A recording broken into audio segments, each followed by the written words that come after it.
avait dit, je suis et mon nom, il n'y a point d'autre,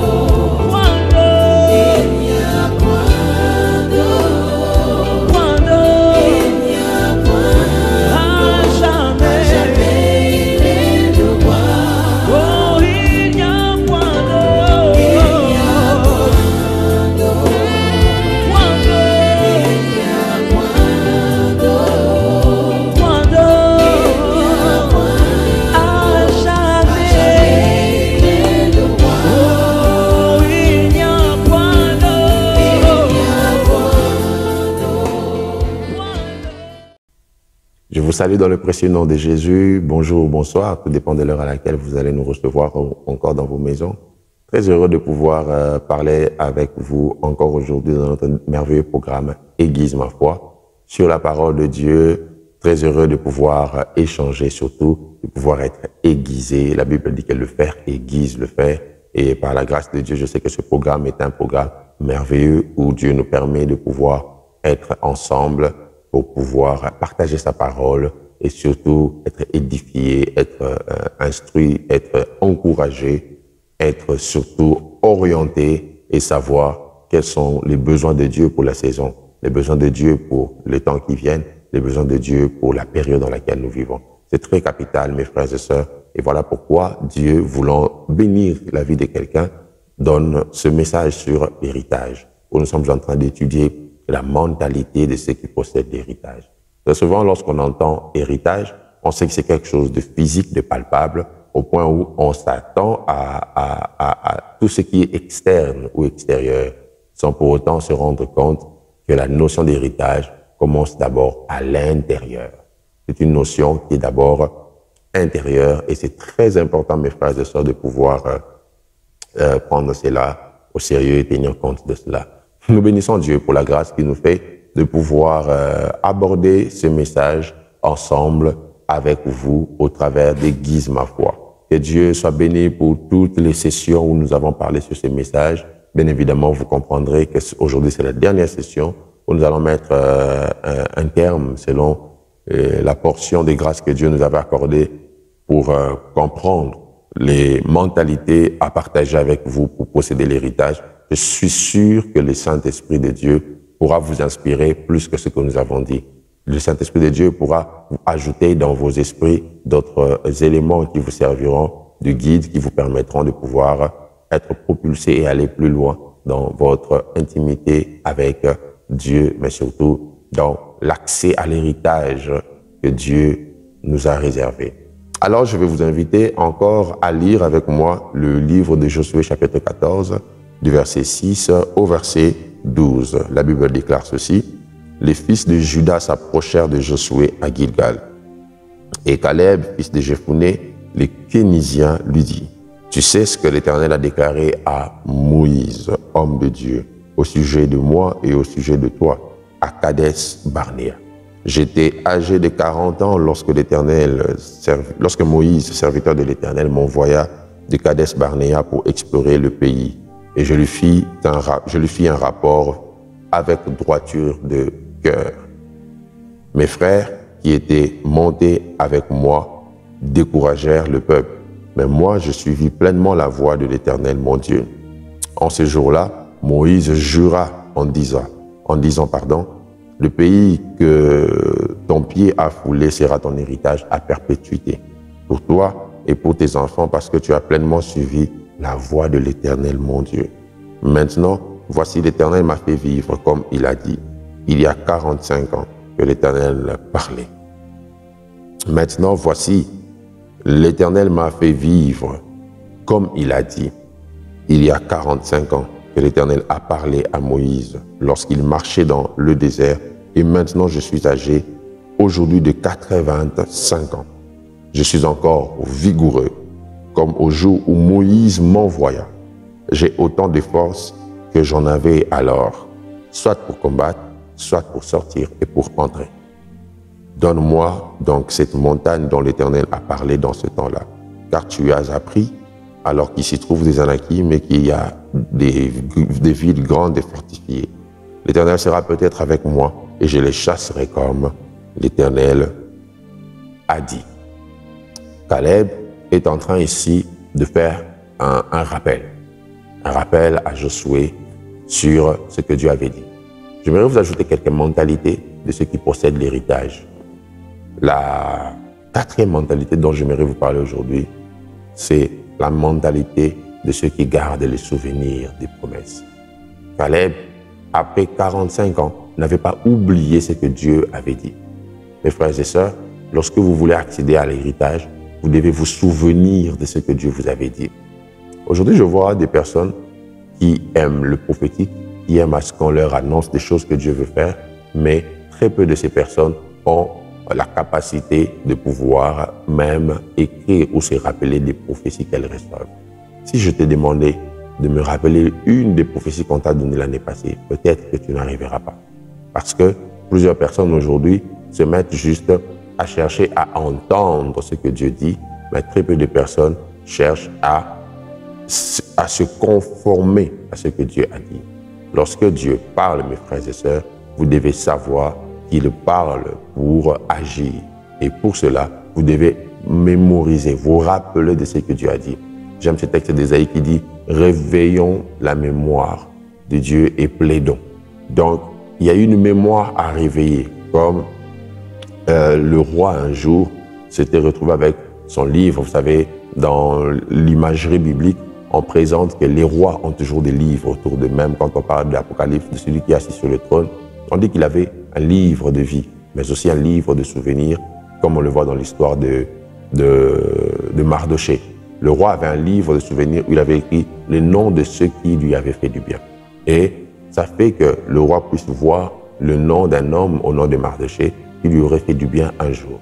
Donc, les rois sont entourés des souvenirs. Et Dieu, nous donnons la royauté, vu que nous ayons la capacité d'accéder à cette royauté aussi, par notre capacité de se souvenir de ce qu'il nous a annoncé. N'oublie aucune parole de Dieu, parce que Dieu n'oublie pas ce qu'il dit. Et même si tu as oublié, sois sûr que le jour où il accomplira, il te rappellera que ce que tu vois, je te l'avais annoncé il y a 10, 20, 30 ans. Et ma prière, c'est que Dieu réveille ta mémoire même sur les promesses qui ont longtemps duré. Vous savez, je me rappelle, il y a plus de 10 ans aujourd'hui peut-être, j'ai passé des moments horribles, très difficiles. Et j'étais chez un ami, homme de Dieu, dans sa maison. Et on passait pratiquement par le même type de moments. Et en ce jour-là, je me suis réveillé dans notre situation difficile, dans nos difficultés. Et j'ai entendu Dieu me dire une phrase que je n'oublierai jamais. Dieu m'a dit, tu vois toutes les promesses que j'ai eu à te faire. Ma parole dit que je ne suis pas un homme pour mentir, ni le fils d'un homme pour se repentir. Il m'a dit, tu sais ce que ça veut dire? J'ai dit, littéralement oui. Il m'a dit, ça veut dire que même moi-même, je n'ai pas le pouvoir de changer ce que j'ai déjà dit. Donc, quand moi-même je t'ai déjà parlé, je ne peux pas me permettre de changer ce que j'ai déjà dit. Quand Dieu a parlé, lui-même est condamné à l'action de ce qu'il a dit et garde le souvenir de ce que Dieu a dit. La cinquième mentalité que j'aimerais te donner, c'est la mentalité de ceux qui travaillent leur cœur. Caleb avait fait un rapport avec droiture de cœur. Et Moïse avait dit qu'il a suivi pleinement la voie de l'Éternel, son Dieu. Lorsque tu gardes ton intérieur, l'état de ton cœur, et que tu es sincère avec Dieu, tu peux avoir accès à l'héritage. Mes frères et sœurs, le cœur est le capital de la marche avec Dieu. Le cœur est la fondation de la relation de l'homme avec Dieu. Le cœur est l'élément principal qui vous permet d'avoir accès aux choses avec Dieu. Dieu est celui qui n'a pas des hommes selon son visage. Dieu est celui qui a des hommes selon son cœur. Dieu n'apprécie pas les hommes selon la beauté extérieure. Dieu apprécie les hommes selon la beauté intérieure. L'état de ton cœur te permettra d'avoir accès aux choses que Dieu veut faire avec toi. Tu veux aller loin avec Dieu, veille sur l'état de ton cœur. Ne permets pas aux choses comme la jalousie, la méchanceté, les querelles, les colportages habiter ton cœur. Chaque fois que tu verras ces choses s'inviter en toi, tu es un humain, ça arrive, sache que c'est une intrusion. Qu'est-ce qu'il faut faire? Il faut chasser ces choses de toi parce que Dieu passe par l'état de ton cœur pour te faire du bien. Si Dieu utilise les cœurs pour bénir, le diable utilise les cœurs pour détruire. Et il voudra toujours infiltrer ces mauvaises choses dans ton cœur pour pouvoir te détruire. Voilà pourquoi, dans la structure des armes de Dieu, l'apôtre Paul présente la foi comme un bouclier. Et le bouclier est cette armure qui protège la cage thoracique où se trouve le cœur. Le cœur est tellement sécurisé qu'au-delà du bouclier extérieur, il y a même toute une cage qui protège le cœur parce que c'est un organe vital. La destruction du cœur peut détruire toute la vie. Alors Dieu veille sur ton cœur et Dieu a mis tout un bouclier pour que les flèches du diable n'aient pas directement accès à ton cœur. Garde ton cœur. Caleb avait gardé son cœur. Au-delà de ce qu'il voyait, il a eu un témoignage fidèle parce qu'il gardait son cœur. Que Dieu préserve l'état de ton cœur en ce jour. Que Dieu préserve la nature de ton cœur. Que Dieu sorte toutes ces formes de mal dans ton cœur. Oh, quand je vois la société aujourd'hui, mes frères et sœurs, on a des belles femmes, on a des hommes tellement beaux de l'extérieur, mais les cœurs sont détruits. Si on devait donner au visage extérieur la nature des visages du cœur, je suis sûr qu'il y aurait moins de personnes qu'on pourrait apprécier en disant qu'il est beau et elle est belle. Parce que les cœurs des hommes sont tellement détruits. Les cœurs sont tellement détériorés. Les cœurs sont détruits au point où les hommes ne sont pas capables d'apprécier le succès des autres. Mon frère, ma sœur, prie pour l'état de ton cœur. Prie pour l'état de ton cœur. Que Dieu garde ton cœur.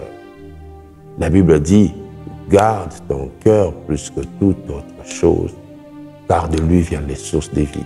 Ce n'est même pas un exercice que Dieu fait, Dieu te demande de le faire. Garde ton cœur plus que toute autre chose. Garde ton cœur plus que ta belle voiture. Garde ton cœur plus que ton compte bancaire. Garde ton cœur plus que tes belles maisons. Garde ton cœur au point où tous ceux qui viendront prononcer des paroles qui pourront le détruire, tu auras le courage de les chasser et de les mettre loin de toi. Garde ton cœur de sorte que ceux qui viennent avec les colportages pour diviser, pour emmener la trahison, tu auras le courage de les repousser loin de toi. Garde ton cœur pour ne pas faire l'erreur de Judas qui a maltraité son cœur au point où, à cause des 30 pièces d'argent, il a vendu son propre maître. Garde ton cœur. Garde ton cœur. Et enfin, la dernière mentalité de ceux qui accèdent à l'héritage, c'est la mentalité des vainqueurs. Qu'est-ce qui pouvait assurer à un homme comme Caleb qu'il allait vaincre? C'est la mentalité des vainqueurs. Quand vous faites des choses dans la vie, ne soyez pas défaitistes. Soyez remplis de la mentalité des vainqueurs. J'aime ce texte d'Apocalypse, chapitre 5 ou chapitre 6, je pense, qui parle d'un cheval blanc sur lequel un homme était monté. Et la Bible dit que ce cheval était parti. Et l'homme qui était monté sur le cheval était parti en vainqueur pour vaincre. Il est parti en vainqueur pour vaincre. Donc, dans sa mentalité, il savait qu'il est vainqueur. Et il était parti pour vaincre. Je vis avec une mentalité, c'est que je ne crois pas que je peux échouer dans ce que je fais. Quand j'échoue, je ne suis pas un échec. J'ai juste échoué. Parce que dans ma mentalité, je suis un vainqueur. Et je suis vainqueur pour vaincre. Quand tu te dis que cette femme est tellement belle qu'elle te fera tomber, tu es déjà parti en perdant pour perdre. Si tu veux vaincre, tu dois partir d'abord en vainqueur. Ça veut dire, tu n'as pas encore possédé la victoire, mais tu es armé de la pensée de la posséder. en vainqueur, pour vaincre. Que Dieu te fasse vaincre, que Dieu te donne accès à l'héritage. C'est un plaisir de pouvoir partager tous ces messages avec vous. Que Dieu vous bénisse et qu'il vous rende un héritage glorieux. Au nom de Jésus. Amen.